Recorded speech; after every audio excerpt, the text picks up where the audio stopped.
माँ का स्वरूप है अष्टभुजी। मैंने कल निवेदन किया था कि अष्टभुजा क्या है, इस पर थोड़ा चर्चा करें। अब चर्चा करके फिर हम आगे बढ़ते हैं।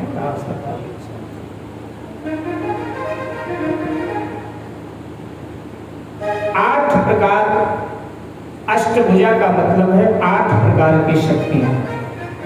ध्यान दीजिए, अष्टभुजा का एक अर्थ है शरीर बल, दूसरा विद्या बल, तीसरा चातुर्य बल, चौथा धन बल, पांचवा शस्त्र बल, छठवां शौर्य बल, सातवां मनोबल और 8वां धर्म बल।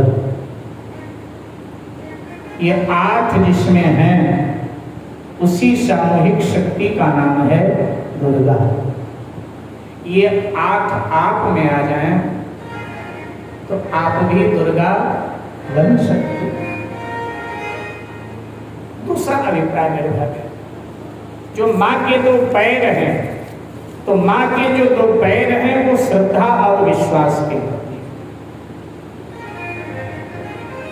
फिर माँ के एक हाथ में चक्र है, जो माँ के आयुध हैं उनकी चर्चा करते हैं। माँ के एक हाथ में चक्र है, चक्र घूमता है। ये जो चक्र है मेरे भाई बहन, ये मन का प्रतीक है। माँ भगवती इस चक्र को उंगली पर रखकर घुमाती हैं, परंतु यह चक्र रूप मन पुरुष के अंदर रहकर मनुष्य की बुद्धि को घुमाया करता है। माँ के दूसरे हाथ में धनुष है। धनुष को मुट्ठी में माने पकड़ रखा है। धनुष टेढ़ा होता है। माँ कहना चाहती है कि जीवन में कई बार थोड़ा बहुत टेढ़ापन सब में होता है, हमने आपने सब में। तो माँ कहती है कि टेढ़ेपन को तुम पकड़ कर रखो, बंदी बना के रखो। कभी कभी टेढ़ापन भी काम आता है, ठीक है। तो इसलिए टेढ़ापन अगर है तो टेढ़ेपन को आप संभाल कर रखो, जहां जरूरत हो वहां प्रयोग करो, इसके बाद में फिर उसको मुट्ठी में अपने ले लो। क्योंकि टेढ़ापन, बिल्कुल सीधापन भी कई बार गड़बड़ कर जाता है।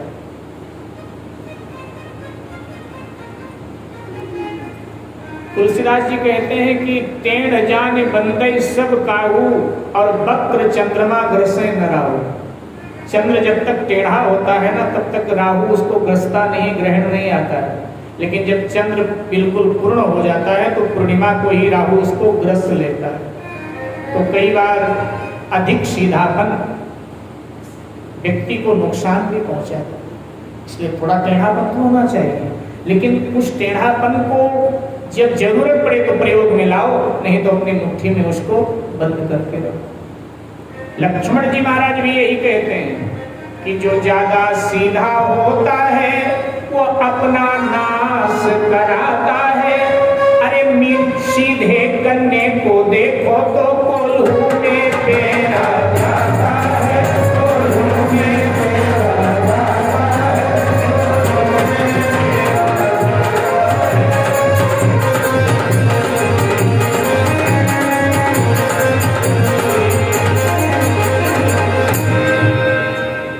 बाण धनुष माँ के मुट्ठी में, एक हाथ में धनुष और दूसरे में बाण। बाण सीधे लक्ष्य की ओर जाता है। माने माँ कहना चाहती धनुष टेढ़ा है और बाण सरल है। धनुष को मुट्ठी में बंद हो जाता है और बाण रूप सरलता लक्ष्य की ओर सीधे बढ़ता है। अर्थात टेढ़ेपन को बस में रखो, जब जरूरत हो तो इस्तेमाल करो, फिर बस में कर लो और जीवन में सरलता को अपनाओ। तीसरे हाथ में माँ के तलवार है और तलवार बुद्धि का प्रतीक है, कर्म के संकल्प और विकल्प का प्रतीक है। 2 प्रकार के कर्म होते हैं, एक शुभ कर्म, एक अशुभ कर्म। इसी प्रकार से संकल्प और विकल्प होते हैं। तो अशुभ को काट दो, शुभ को अपना लो। संकल्प को स्वीकार कर लो, विकल्प को निकाल दो। तो इसलिए माँ के हाथ में तलवार है। चौथे हाथ में माँ के गदा है।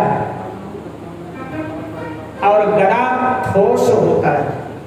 आपने देखा है ना, गदा ठोस होता है भीतर से, माने गदा संगठन का प्रतीक है।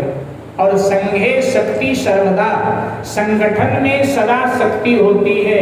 जो परिवार संगठित रहता है तरक्की करता है, जो समाज संगठित रहता है तरक्की करता है, जो राष्ट्र संगठित रहता है तरक्की करता है। जहाँ संगठन नहीं है वो परिवार टूट गया, जहाँ संगठन नहीं वो कौम टूट गया, जहाँ संगठन नहीं वो राष्ट्र भी बर्बाद हो गया। इसलिए माँ कहती है संगठन होना चाहिए। संगठन था, आपका संगठन है ना, आप सब संगठित हैं ना। तो आज कथा की बात किया, 4 दिन बाद आपने कथा प्रारंभ करा दिया। क्यों? संगठन है तो संगठन में शक्ति है, इसलिए गदा हाथ में है। मेरे भाई बहन, मां के 5वें हाथ में शंख है और शंख अनाहत नाद का प्रतीक। शंख शब्द ब्रह्म का प्रतीक है। 6वें हाथ में मां के त्रिशूल है। त्रिशूल में 3 प्रकार के फंके इस तरह ऊपर उठे होते हैं। त्रिशूल को मां ने मुट्ठी में उसे भी कर रखा है। ये जो 3 फंके, एक काम है, एक क्रोध है, एक लोभ है। मां कहती है इनको भी अपनी मुट्ठी में रखो, जब जरूरत पड़े तब इनका प्रयोग करो और फिर उनका अपनी मुट्ठी में कर लो। क्योंकि काम क्रोध लोग तुम्हारे मुट्ठी में है तो फिर तुम्हारे लिए शुभ है। अगर तुम इनके बस में हो गए तो ये तो अपने ढंग से तुम्हें नचाएंगे। इसलिए इनका सदुपयोग करो, काम का, क्रोध का, लोभ का सदुपयोग करो, इनका दुरुपयोग मत करो। इसलिए हाथ में मांगे त्रिशूल है। 6वें हाथ में त्रिशूल है मां के। मेरे भाई बहन, मां के 8वें हाथ में कमल है। कमल, जय जय जय जय, सुस्वागतम सुस्वागतम। विराजी विराजी, पधारिए पधारिए। हमारे मध्य में गीता भवन मालवीय नगर के समस्त पदाधिकारी, आदरणीय प्रधान जी, महामंत्री जी, सांस्कृतिक मंत्री जी सभी पधारे हैं और सबका व्यासपीठ की ओर से, मंदिर समिति की ओर से बहुत बहुत स्वागत है, आदर है। आप सब भी बड़ा स्नेह करते हैं, बड़ा प्रेम देते हैं हमें, आप सबका स्वागत है। जय जय श्री सीताराम, जय जय श्री सीताराम, जय जय श्री सीताराम।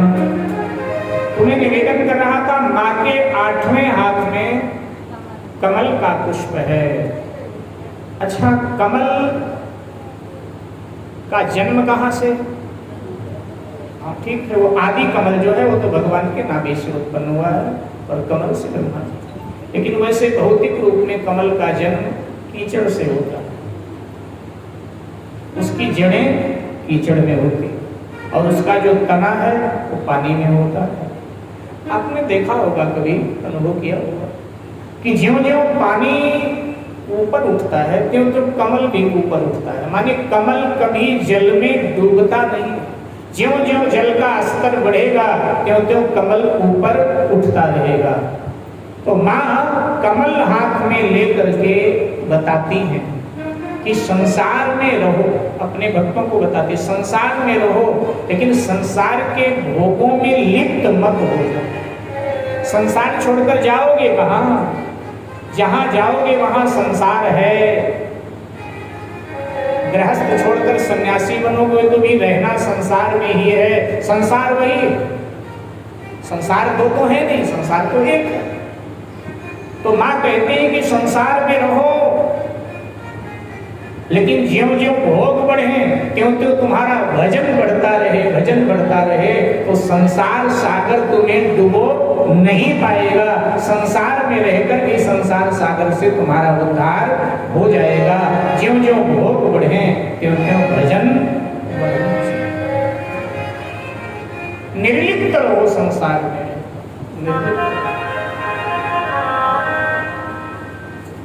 डूबो मत। निर्लिप्त भाव से कबीर जी की तरह कछु लेना न देना मगन रहना। तो ये मां के अष्टभुजा का और उनके